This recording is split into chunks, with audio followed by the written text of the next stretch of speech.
তা ভাইয়া তোমার স্যালারি কত? জি।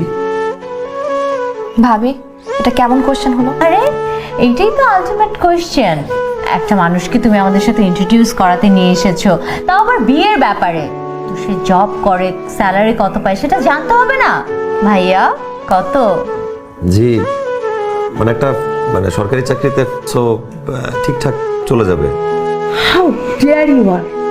তোমার এত বড় সাহস যে তুমি এই পজিশনে থেকে তুমি আমার বাড়ির মেয়ের সাথে প্রেম করছো এবং তুমি বিয়ের কথা বলতে আসছো। আমি তোমার সাহস দেখে আশ্চর্য হয়ে যাচ্ছি। এই বাড়ির সম্মান সম্পর্কে তোমার কোনো ধারণা আছে? দেখেন, মোটামুটি সম্মানে বেঁচে থাকতে মানুষের কাছে হাত না পেতে যেভাবে বেঁচে থাকা যায় সেটা আমার পক্ষে সম্ভব। আর আমার পরিবার আমার ডিসিশন মেনে নেবে, তাদের কোনো অমত নেই। আর স্মৃতি যেহেতু আপনাদের ফ্যামিলিরই মেয়ে, আশা করি আপনারা একসাথে ডিসকাস করে এই লাইফ ডিসিশনটা নেবেন। আমি তোমাকে বলেছিলাম এটা আমাদেরকে ফেস করতে।